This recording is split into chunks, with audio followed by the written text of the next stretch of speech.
कक्षा 10 हम पढ़ रहे थे जैव प्रक्रम। जैव प्रक्रम क्या होते हैं? वे सभी प्रक्रम जो संयुक्त रूप से जीव के अनुरक्षण का कार्य करते हैं वे जैव प्रक्रम कहलाते हैं। यानी हमारे शरीर को चलाने के लिए जिन जिन सिस्टम्स की, जिन जिन तंत्रों की, कार्यों की आवश्यकता होती है वो सारे कार्य हमारे शरीर में होते रहते हैं। तो उन्हीं कार्यों को, उन्हीं प्रक्रमों को हम जैव प्रक्रम कहते हैं, जिसमें से जैव प्रक्रम में हमने 4 तरह के प्रक्रम पढ़े हैं: पोषण, श्वसन, वहन और उत्सर्जन। तो पोषण हमारा चल रहा था, हम पोषण पढ़ रहे थे कि पोषण जो है भोजन ग्रहण करना, पचे हुए भोजन का अवशोषण, शरीर द्वारा अनुरक्षण के लिए उसका उपयोग ये सब पोषण कहलाता है। तो पोषण में हमने स्वपोषी पोषण और विषमपोषी पोषण पढ़ा था। स्वपोषी पोषण हम पढ़ चुके हैं। आज हम देखेंगे विषमपोषी पोषण क्या होता है। विषमपोषी पोषण में जीव अपने भोजन के लिए दूसरे जीवों पर निर्भर रहता है, अर्थात वह अपना भोजन स्वयं नहीं बना सकता है। जैसे कि स्वपोषी पोषण में क्या होता है, पेड़ पौधे पत्तियों में उपस्थित क्लोरोफिल में अपने भोजन का निर्माण करते हैं सूर्य के प्रकाश की उपस्थिति में अकार्बनिक पदार्थों से। ठीक है, ये हम पढ़ चुके हैं डिटेल में। अब हम देखेंगे विषमपोषी पोषण। विषमपोषी पोषण जिसमें जीव अपना भोजन स्वयं नहीं बना सकता, अपने भोजन के लिए दूसरे जीवों पर निर्भर रहता है। अब विषमपोषी पोषण भी देखिए आप 3 तरह का होता है: प्राणी संपोषण, मृतजीवी और परजीवी। इसको परपोषी भी कहते हैं। परपोषी मतलब दूसरे जीवों से अपने भोजन को लेना। जीव संपूर्ण भोज्य पदार्थ का अंतर्ग्रहण करते हैं, यानी कि उसे खाते हैं तथा उनका पाचन शरीर के अंदर होता है। यानी कि भोजन का पाचन कहाँ हो रहा है? शरीर के अंदर हो रहा है। उदाहरण है इसका अमीबा। इसको हम डिटेल में पढ़ेंगे क्योंकि कक्षा 10 में ये डिटेल में है, इसका चित्र बनाना भी आता है। दूसरा है मृतजीवी। जीव अपना भोजन सड़े गले कार्बनिक पदार्थों से प्राप्त करते हैं।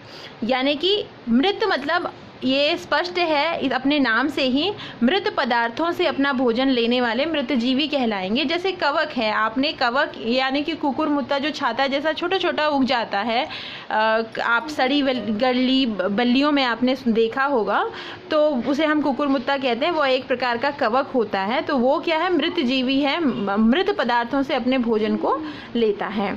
तीसरे प्रकार का जो पोषण है विषमपोषी पोषण, वो है परजीवी। परजीवी का मतलब है दूसरे जीवों के शरीर में रहकर अपना जीवन यापन करना।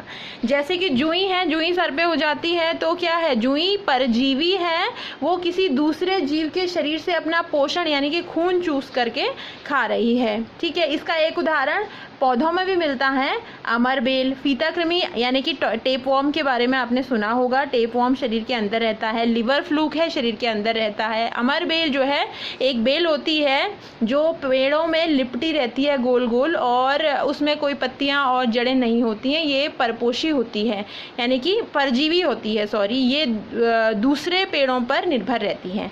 तो ये तो 3 प्रकार के विषमपोषी पोषण हैं। तो अब सबसे पहले हम अमीबा में पोषण पढ़ेंगे, प्राणी पोषण में।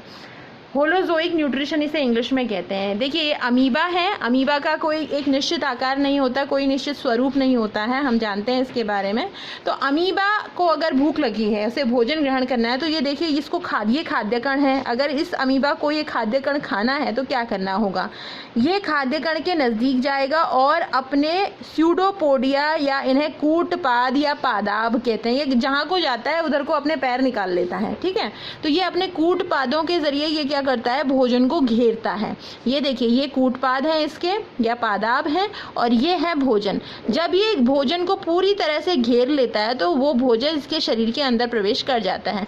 तो जहाँ पर ये भोजन आएगा वहाँ पर एक रिक्तिका का निर्माण हो जाएगा, इसे हम कहते हैं खाद्य रिक्तिका। और जैसे ही ये भोजन इसके शरीर में अंदर आता है, यानी कि इसने निगल लिया है, एनगल्फ कर लिया है, तो ये क्या करता है? फिर इस भोजन को पचाता है, अपशिष्ट भोजन को उसी तरीके से ये सतह पर लाता है और छोड़ देता है। ठीक है, तो इस तरीके से अमीबा में पोषण होता है। ये है विषमपोषी पोषण। विषमपोषी पोषण में मनुष्य में पोषण भी हम पढ़ेंगे, अगले वीडियो में हम उसके बारे में जानेंगे। इस वीडियो में आपने जाना कि विषमपोषी पोषण क्या होता है, उसके कितने प्रकार होते हैं, और अमीबा में पोषण।